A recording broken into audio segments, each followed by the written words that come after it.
नमस्कार, मैं हूं प्रशांत कुमार और आप देख रहे हैं पूर्वा क्राइम स्पेशल।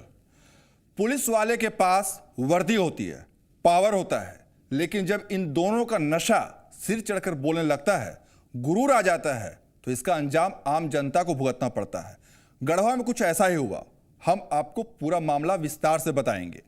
बेरोजगारों को ठगने का मामला सामने आया था, लेकिन फिर पुलिस के हाथ उन ठगों तक पहुंचते हैं। आगे बढ़ेंगे और बात अंधविश्वास की भी होगी। देखेंगे कि इसकी जड़ें कितनी गहरी हैं। धोखा देकर बैंक को चूना लगाने की भी बात करेंगे। तो अगले आधे घंटे तक बने रहिए हमारे साथ, जहां जुर्म की हर बड़ी खबर होगी आपके सामने। शुरू करते हैं पूर्वा क्राइम स्पेशल।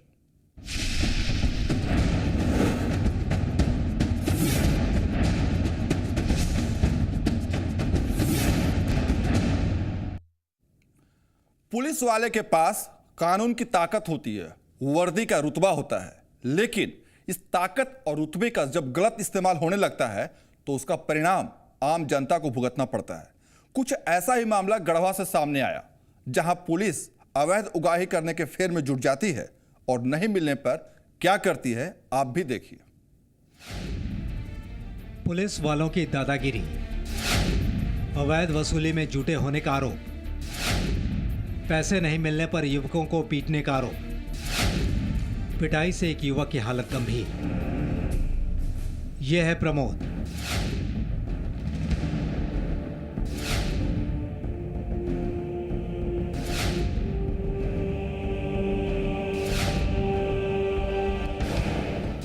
पहले ये अपना भार खुद उठा लेता था, लेकिन पुलिस की ऐसी मार पड़ी कि अब ये अपने पैरों पर चलने के लायक भी नहीं रहा। ये दूसरों के कंधों का सहारा लेने पर मजबूर हो गया है। प्रमोद की यह हालत टाइगर मोबाइल पुलिस की पिटाई के बाद हुई। गढ़वा का रहने वाला प्रमोद मोटरसाइकिल से जा रहा था। उसकी गलती सिर्फ इतनी थी कि एक मोटरसाइकिल पर 4 लोग सवार थे। इस दौरान टाइगर मोबाइल पुलिस की नज़र इन पर पड़ती है।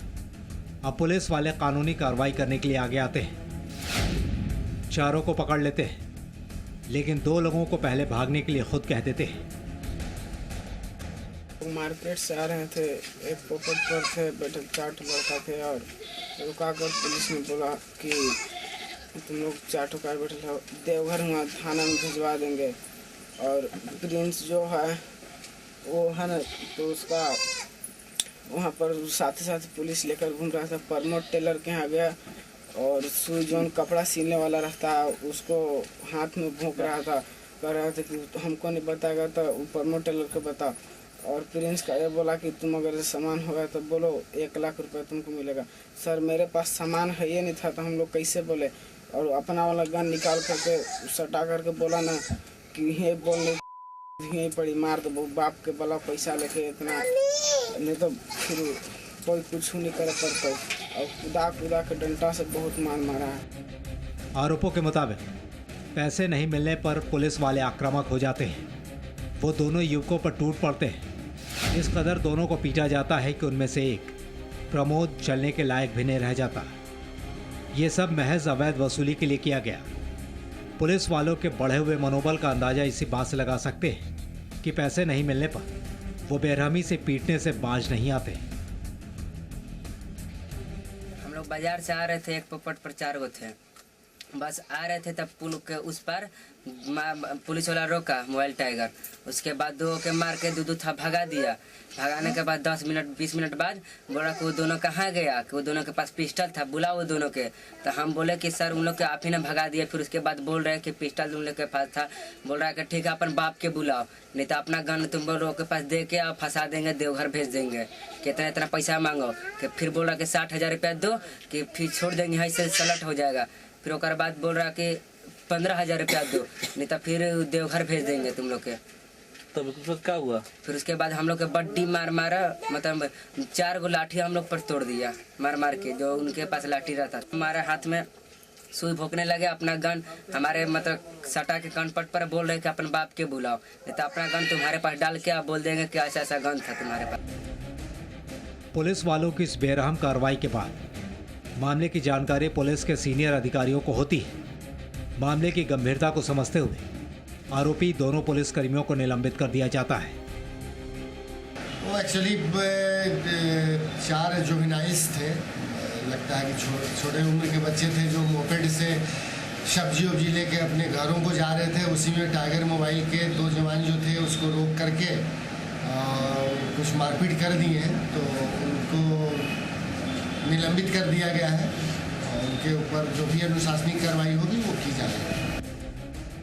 गढ़वा पुलिस की ये तस्वीर उसकी पोल खोलने के लिए काफ़ी है। पुलिस लोगों की रक्षा के लिए होती है, उनकी हिफाजत के लिए होती है। इसी काम के लिए टाइगर मोबाइल पुलिस को भी बनाया गया। लेकिन लगता है कि पुलिस अब यहाँ अवैध वसूली को ही अपनी ड्यूटी समझ चुकी है। उम्मीद है दोषी पुलिस कर्मियों पर कार्रवाई के बाद ऐसी घटनाओं पर अंकुश लगे। चंदन कश्यप, जी मीडिया, गढ़वा। बेरोजगार युवा नौकरी के लिए ना जाने कितने जतन करते हैं, कितनी मेहनत करते हैं, लेकिन कुछ लोग उन्हें भी अपना शिकार बनाने से बाज नहीं आते। पटना में मई महीने में अखबारों में विज्ञापन देकर आवेदन मंगाए गए थे, लेकिन ये विज्ञापन फर्जी निकले और लोगों से ना जाने कितने की ठगी की गई।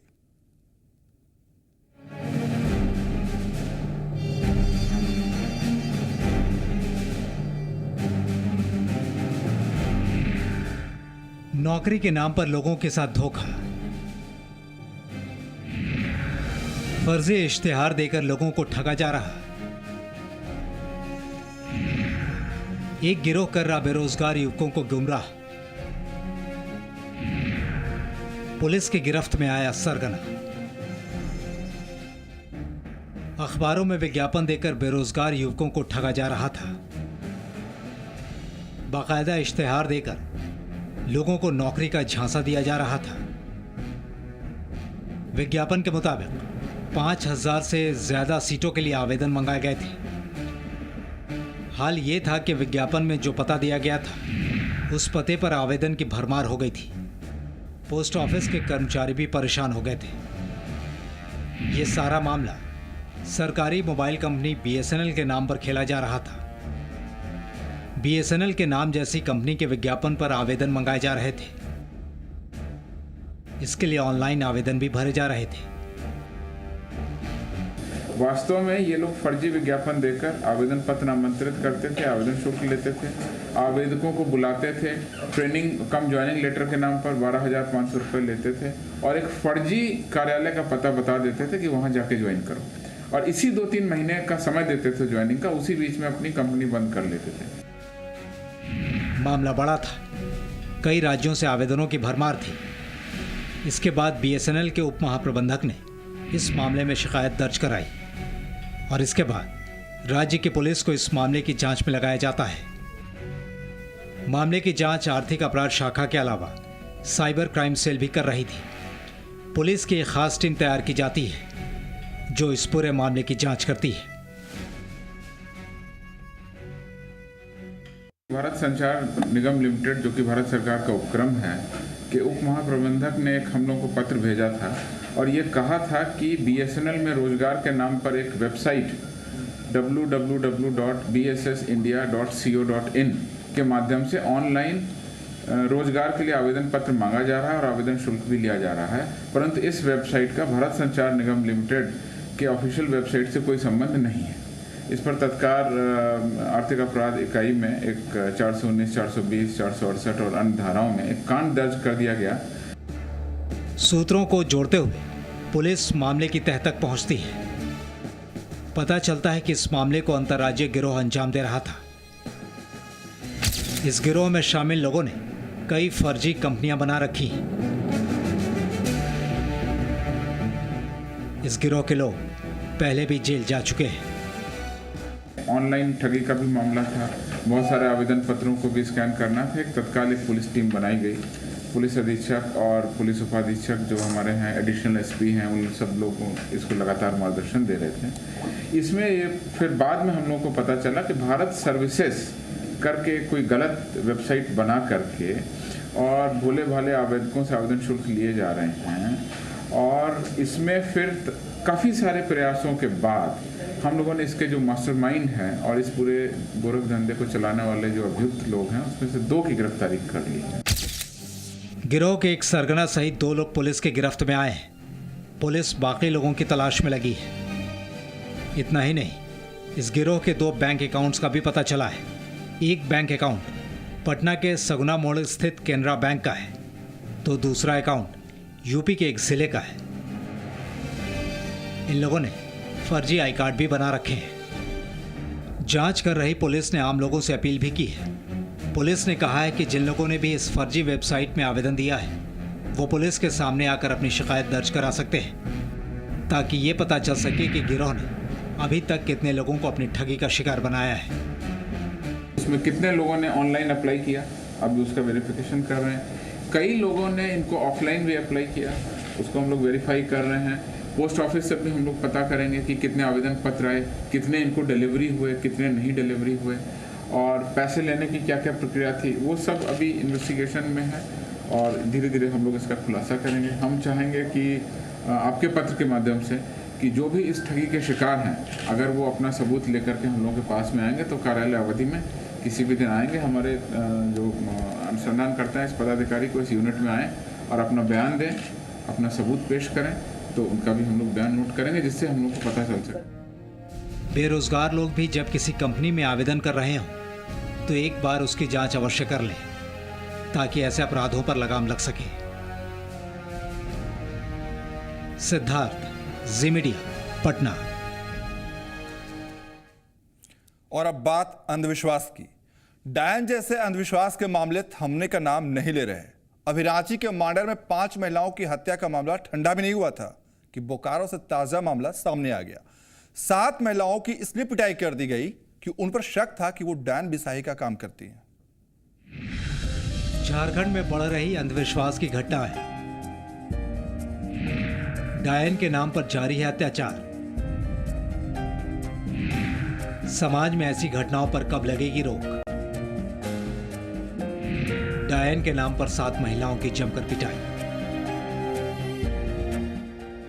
झारखंड में करीब 66% साक्षरता दर है, लेकिन महिलाओं की साक्षरता दर कम है। केवल 52% महिलाएं ही साक्षर हैं। यही वजह है कि महिलाओं के खिलाफ अपराध के आंकड़े ज्यादा है। अपराध का ये दर आदिवासी इलाकों में ज्यादा देखा गया है। कुछ ही दिन पहले की बात है जब रांची के मांडर में 5 महिलाओं की हत्या कर दी गई थी। इन महिलाओं पर डायन बिसाही करने का आरोप लगा था। ताजा मामला बोकारो से सामने आया है। बोकारो जिले के नवाडी में डायन के नाम पर जुल्म ढाया गया है। नवाडी थाना इलाके के धवैया गांव में एक ही परिवार की 2 बुजुर्ग महिलाओं सहित 7 लोगों को बंधक बनाकर पीटा गया। पूरे घर परिवार कार्तिक मांझी एवं उसके अन्य 4 भाई मिल करके डायन परतना लेकर के मारा, जो गंभीर अवस्था में है। अभी हम लोग डीवीसी हॉस्पिटल में इन लोग को लाए हैं, साथ में प्रशासन भी थे। प्रशासन के माध्यम से हम लोग ने उसको लाया है। जो उसके पड़ोस में रहता है कार्तिक मांझी, कुछ दिन पहले उसके पत्नी मर गई है। इसी आवाज में उन लोग डायन का आरोप लगा रहा है, गंभीर आरोप, और 2 लाख रुपया भी मांग रहा है उसका क्षतिपूर्ति। जो बोलता है उसका दवा में खर्चा हुआ। इन महिलाओं को तब तक पीटा गया जब तक मौके पर पुलिस नहीं पहुंच गई। पुलिस के आने की जानकारी मिलते ही पिटाई करने वाले सभी लोग फरार हो जाते हैं। इसके बाद घायल महिलाओं को इलाज के लिए अस्पताल में भर्ती कराया जाता है। 2 महिलाओं की स्थिति काफी गंभीर बताई जा रही है। इस तरह की और एक घटना आपका पोखरिया पंचायत के पारगोड़ा गांव है, जो आदिवासी बहुल क्षेत्र है। वहां भी एक वृद्ध आदिवासी महिला को गत 1.5-2 महीना पूर्व उसको भी जान से मार दिया लोग, ये दान परतना लेकर के। मैंने इस तरह की घटनाएं हमारे आदिवासी क्षेत्रों में हो रहा है, जो अंधविश्वासी कारण कितने लोग बेगुनाह बेकसूर का मार खा रहे हैं और जीवन से हाथ धोना पड़ रहा है। परिजनों ने बताया कि गांव की एक महिला की मौत 1 महीने पहले हो जाती है। महिला की मौत के कारणों में लोग भूत प्रेत और डायन बिसाही का मामला बताते हैं। इसी के बाद मृत महिला का पति गांव में आकर पीटना शुरू कर देता है। वो लोगों से अपनी पत्नी की मौत का मुआवजा भी मांग रहा था। घंटों बाद पुलिस गांव में पहुंचती है। उन लोगों का था तुम लोग हम लोग को भूत लगाते हैं, इसलिए हम लोग हमारा भोजी हमारा माँ सब उन लोग को मर गया। अभी खानदान खत्म हो रही है। अभी तुम लोग का नहीं छोड़ेंगे, काट के रख देंगे तुमको। उन लोग को कहता था, बोलते उन लोग को कहता उन लोग को आने दे। उन लोग को गए थे ना पहुना गिनने के लिए, सब पहुना गए थे ना, उन लोग को आने दीजिए। उसको सब काट के रख देंगे, सब खानदान खत्म कर देंगे तुम लोग को, और यहाँ से भी हटा देंगे, भगा देंगे। मौके पर पहुंची पुलिस ने गांव में पूछताछ की, आरोपियों के खिलाफ कार्रवाई की बात भी की।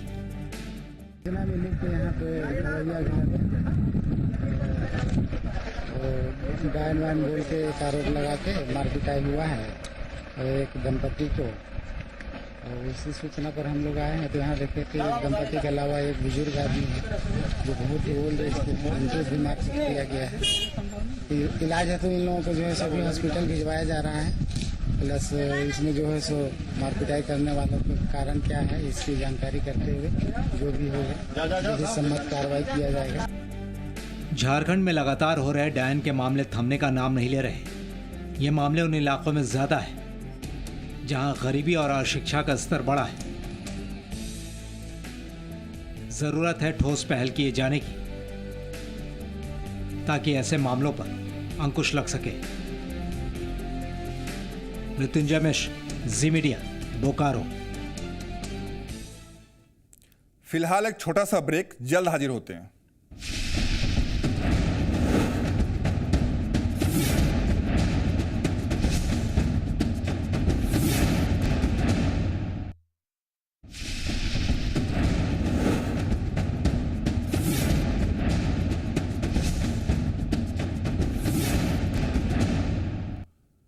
ब्रेक के बाद स्वागत है। एक जिंदा इंसान से कह दिया जाए कि वो मर चुका है, सोचिए अगर ऐसा हो तो क्या होगा। लेकिन ऐसा हुआ है। धनबाद से एक ऐसा ही मामला सामने आया है। एक जिंदा इंसान को मृत घोषित कर उसका पेंशन रोक दिया गया। अब वो खुद जिंदा होने का सबूत देता फिर रहा है। हाँ, मुसद्दी लाल, हाँ, त्रिपाठी, हाँ, स्कूल मास्टर, हाँ, महात्मा गांधी स्कूल, हाँ जी, लालगंज, जी, गाजियाबाद, हाँ, उत्तर प्रदेश, हाँ, इंडिया, हाँ भाई, हाँ। तो आपको पेंशन चाहिए? जी। नहीं जी, आपको पेंशन नहीं मिल सकती। नहीं, पर क्यों नहीं मिल सकती? क्योंकि मरे हुए लोगों को पेंशन नहीं मिलती और आप मर चुके हैं। जी कमाल कर रहे हैं आप। मैं आपके सामने बैठा हूँ और आप कह रहे हैं मैं मर चुका हूँ। अरे आपको गलत फहमी हुई है। रियल लाइफ की ये घटना रियल लाइफ में घटित हुई है धनबाद के बड़गोभी गांव के रहने वाले शांति मंडल के साथ। अपनी उम्र के 75वें साल में उन्हें खुद के जिंदा होने का सबूत देना पड़ रहा है। जरा सोचिए उस इंसान पर क्या बीतती होगी जिसे कागज के एक टुकड़े पर उकेरे गए कुछ शब्दों की वजह से उसके जिंदा होने के अधिकारों से बेदखल कर दिया गया। মৃত্যু ঘোষণা করে দিয়েছে ডিসি সাহেবকে মিলেও এসেছি। তারপরে আমি কাগজপত্র বহুত কিছু দিয়েছি কিন্তু কাজ পর্যন্ত আমার কোনো কাজ হয়ে গেল না। शांति मंडल को साल 2011 से पेंशन मिलनी शुरू हुई थी, लेकिन पिछले साल सितंबर 2014 से प्रशासन ने उन्हें मृत घोषित करते हुए पेंशन बंद कर दिया। अपनी पेंशन बंद होने की जानकारी लेने जब बुजुर्ग शांति मंडल बैंक पहुंचे तो पेंशन बंद होने की वजह जानकर उनके पांव तले जमीन खिसक गई। अपने जीते जी प्रशासन की नज़र में मृत घोषित किए जा चुके शांति मंडल को अब खुद को जिंदा साबित करने के लिए अधिकारियों के चक्कर लगाने पड़ रहे हैं। हालांकि जिले के डीसी ने मामले में न्याय का भरोसा दिया है। आज पाबे काल पाबे ये सब खाली बोले गलो देखा धानबाद तो दीदीमणि बोलेंगे सीओ साहब से मिली है। नहीं, ऐसा नहीं होगा। मृत घोषित करके बंद किया गया होगा। कुछ हुआ होगा, इंक्वायरी वगैरह में वो नहीं मिला होगा। वहाँ पे हम लोगों ने पेपर के माध्यम से नोटिस भी दिया था परहर्स जुलाई में कि आप जिनका पेंशन स्वीकृत है किसी कारण से बंद हो गया है या नहीं प्रारंभ हो गया है तो सभी डॉक्यूमेंट के साथ प्रखंड कार्यालय में, अंचल कार्यालय में या मेरे कार्यालय में, स्टेट कार्यालय में दें।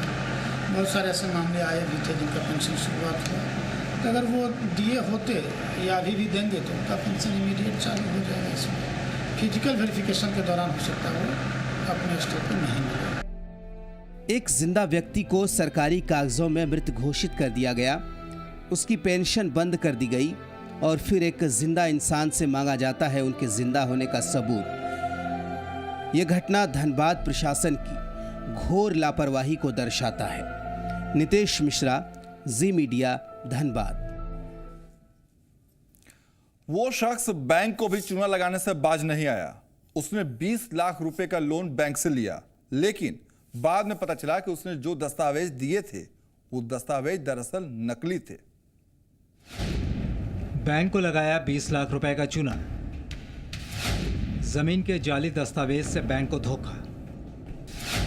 एक ही जमीन के 2 दस्तावेज तैयार करवाया।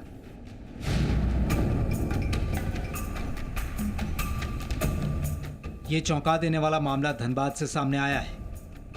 धनबाद के बैंक मोड़ थाना इलाके का वाकया है। हथकड़ी में जकड़ा ये है जितेंद्र कुमार राय। जितेंद्र पुलिस की गिरफ्त में है। इसके ऊपर लगे आरोप बेहद ही गंभीर है। जितेंद्र इतना शातिर है कि बैंक की आंखों में धूल झोंकने में कामयाब रहा।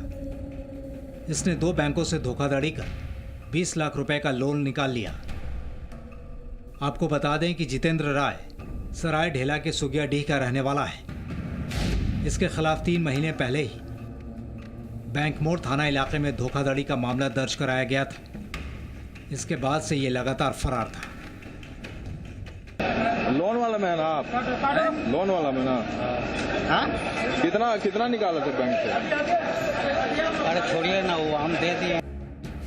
जितेंद्र ने फर्जी तरीके से जमीन के जाली दस्तावेज तैयार करवाए, फिर उन दस्तावेजों का लैमिनेशन कर इलाहाबाद बैंक और आंध्रा बैंक से 10-10 लाख रुपए का लोन ले लिया।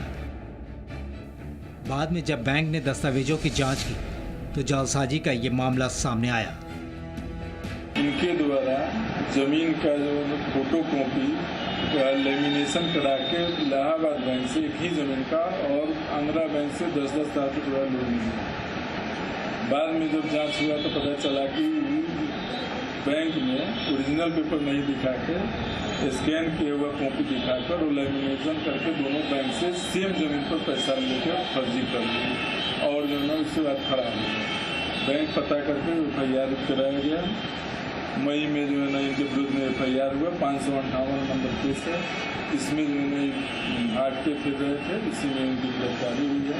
20 लाख रुपया प्रगमन का आरोप है। हमको गिरफ्तार की। पुलिस ने जितेंद्र राय को गिरफ्तार कर लिया है।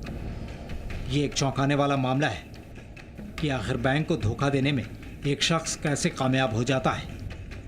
एक आम आदमी लोन लेने के लिए बैंक के चक्कर लगाते लगाते थक जाता है, लेकिन जितेंद्र राय जैसे लोग हैं कि बैंक को ठगने में कामयाब हो जाते हैं।